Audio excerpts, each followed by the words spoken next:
မပဲဘွာအပြင်မှာလည်းတကယ်ရှိပါတယ်တကယ်ရှိပါတယ်ဒါပေမဲ့သင်္ချိုင်းကုန်းတိုင်းမှာမပဲဘွာရှိလားဆိုတော့အဲ့လိုတော့မရှိဘူးမပဲဘွာရဲ့ပြန်ပြီးတော့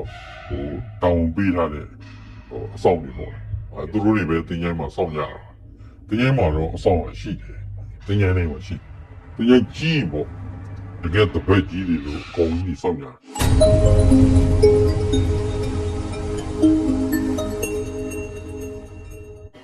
ကျွန်တော်ဒီမှာရှိရတော့ဒါတော့မဖေးဝါရဲ့ပဲ့ကန်ရှင်စိုင်းဆိုင်တာဖြစ်ပါတယ်အခုဒီနေ့မှာတော့ကျွန်တော်ကဒါဆရာကိုရောက်ရှိပြီးတော့ဆရာနဲ့တွေ့ဆုံပြီးတော့ကျွန်တော်မင်းဘော်လေးတွေမင်းများတော့မှာဖြစ်ပါတယ်ဆရာကြီးမင်္ဂလာပါဆရာမင်္ဂလာပါနော်ဟုတ်ကဲ့ပါဆရာကြီးကျွန်တော်ဖန်တွေကတချို့တော်တော်များများမေးကြတာပေါ့နော်တာဒီတကယ်ရှိလားဆိုပြီးမေးကြတာရှိတယ်ဆရာအောင်တာဒီကအပြည့်မှာတကယ်ရှိနေစလားဆရာစိတ်ကူးရင်စတော့လားဆရာဒါဒီကအပြည့်မှာတကယ်ရှိခဲ့တဲ့စကောဆရာငယ်တော့ငယ်ဘဝလေးတွေပေါ့ဆရာကိုယ်တိုင်ရဲ့ငယ်ဘဝလေးတွေဆရာလုတ်ကင်ခဲ့တာလေးတွေကိုအဓိကအကြောင်းခံပြီးတော့စိတ်ကူးရင်လည်းပေါင်းစပ်ပြီးရေးထားတယ်ဝတ္ထုလေးတွေပါအဲ့တော့တာဒီဆိုတာလည်းဆရာငယ်ဘဝပါအဲ့တော့တာဒီတကယ်ရှိလားဆိုရင်တကယ်ရှိပါတယ်တာဒီဟုတ်ကဲ့ဆရာအဲ့ဆိုဆရာတာဒီတကယ်ရှိရဆိုတော့ဆရာအဲ့လိုမျိုးဆရာဝတ္ထုတွေရတော့မဖဲဝါနဲ့ဂျုံငယ်ဘူးတာပဲရှိတာတကယ်ဂျုံငယ်ဘူးပါလေမဖဲဝါနဲ့လည်းတကယ်ဂျုံငယ်ဘူးပါလေဆရာဝတ္ထုတွေမှာပါတဲ့ငယ်စဉ်အကြောင်းတက်တော့ငယ်ချင်းဘာထစ်တို့ဘာချစ်ပေါ်လေသူစကားထစ်တော့သူအလုံးဘာထစ်နဲ့ခေါ်ကြတယ်ဟုတ်တယ်တော့တိုင်ကျောင်းကဆရာတော်ကြီးမွေးစားတယ်ဘာထစ်ဒါတကယ်တကယ်ချင်းနေပါလေအတူတူကျောင်းတက်ခဲ့တယ်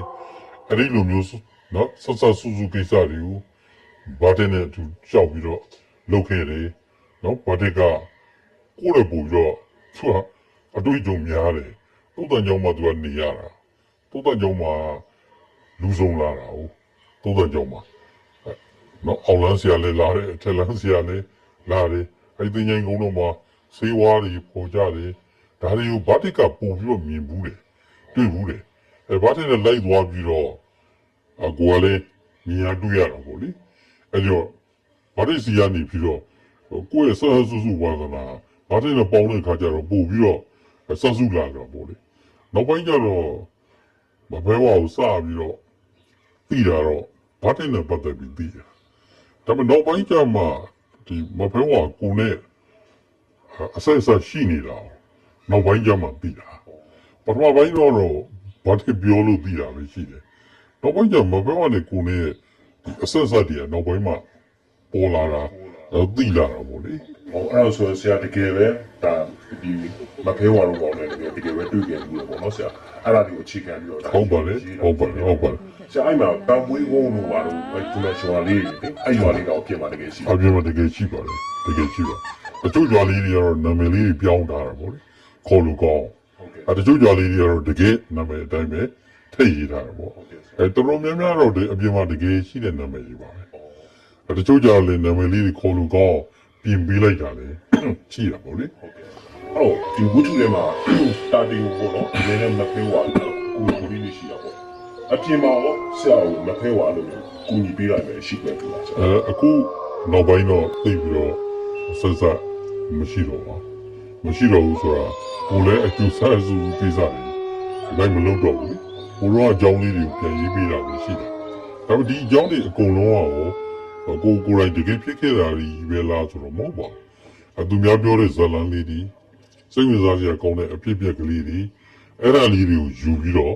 ဇလန်းစင်ပြီးပြန်ရေးထားတယ်လေအများကြီးရှိပါတယ်ကိုယ်တိုင်ကြုံတွေ့ခဲ့တဲ့ဟာတွေလည်းဒီဝတ္ထုတွေထဲမှာပါပါတယ်ဟုတ်ကဲ့ပါဆရာ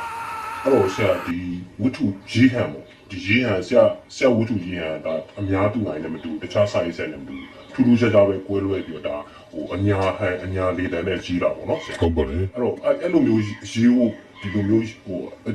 ဆရာစိတ်ကူးမိတာဘယ်လိုစိတ်ကူးမိတာလဲခရီးစကားပြောဟန်နဲ့ရေးတော့ငယ်လေးကတော်တော်စိတ်ဝင်စားခဲ့ကိုက6တန်း9တန်းလောက်မှလည်းကဒီကျောင်းနယ်ကစားဆောင်တွေမှာဝတ္ထုလေးတွေကြပြလေးတွေအဲ့ဒီတည်းရေးခဲ့တာစာလည်းဖတ်ဖြစ်ခဲ့တယ် ဖိုင်နဲ့ဒီစကားပြောရတဲ့ရေးတဲ့စာလေးတွေတွေ့အလုံးနှစ်ကြိုက်တာကိုကိုရင်လည်းအဲ့လိုရေးကြည့်ကျင်တဲ့စိတ်တွေငငယ်လေးရရှိတယ်နောက်ကြီးလာတဲ့ခါကျတော့စာလေးပူဖတ်တော့ဒီစကားပြောဟန်နဲ့ရေးတာဟာ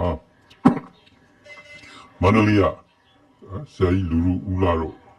နော်အမေတော်အမတို့ကအတားသီးသီးခြားခြား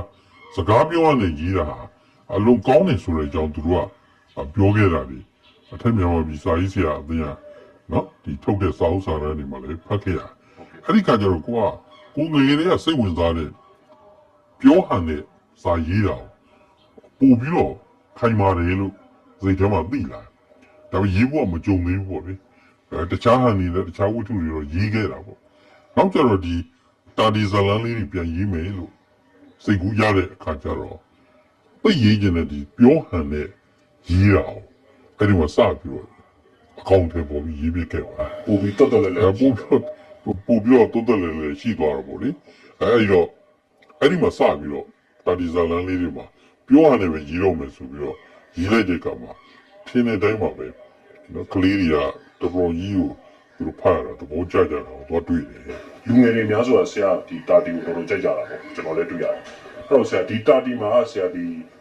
ဆရာရေးတဲ့အထက်မှာဒီတာတီကိုဆရာဘလူးကာရီတာမျိုးအဓိကကိုသွားလာလဲဆရာနောက်ဝတ္ထုတွေမှာရောတာတီကိုဘလူးကာရီတာမျိုးနဲ့ပဲသွားလို့ရှိတယ်ဆရာတာတီက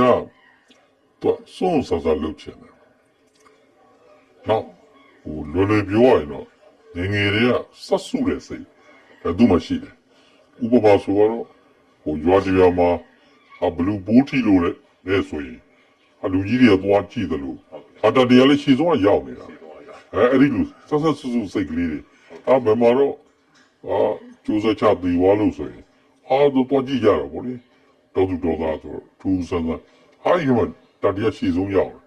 တယ်ဘယ်မှာလူသားမှုပြလို့လဲဟေ့ဆိုရင်အဲ့ဒီအလောင်းမတွေ့အောင်ပေါ့လူကြီးကြားထဲကနေတူးကြည့်အဲ့ဒီလူငယ်တွေကဆက်စုညင်လေးကရှိခဲ့တော့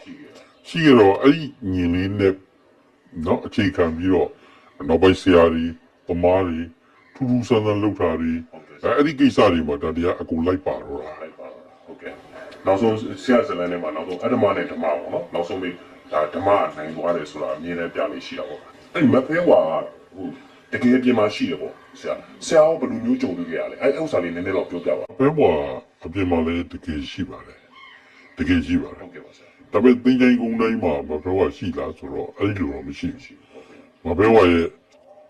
ပြန်ပြီးတော့တောင်းပေးထားတဲ့အဆောင်တွေပေါ့သူတို့တွေပဲသင်္ချိုင်းမှာစောင့်ကြတာသင်္ချိုင်းမှာတော့အဆောင်ရှိတယ်သင်္ချိုင်းတွေမှာရှိတယ်သင်္ချိုင်းကြီးပေါ့တကယ်တပည့်ကြီးတွေလို့အကောင်ကြီးတွေစောင့်ကြတာသင်္ချိုင်းငယ်တယ်လို့ပေါ့အဆောင်တော့ရှိတယ်ဒါတွေအကုန်လုံးကသူတို့မဖဲဝါရဲ့အောက်ကအစီပါတွေပဲ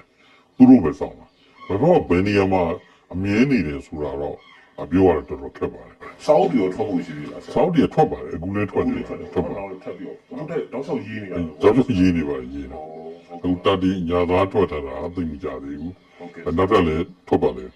ဘိုးလူပဲရဲ့ဘဝဟုတ်ကဲ့ဆရာနော်သူတို့ရဲ့တာတီရုဆရာကြီးပေါ့ဟုတ်ကဲ့ဘိုးလူပဲရဲ့ဘဝဒီတော့စောင်းတော့ထွက်ဖို့ရှိပါတယ်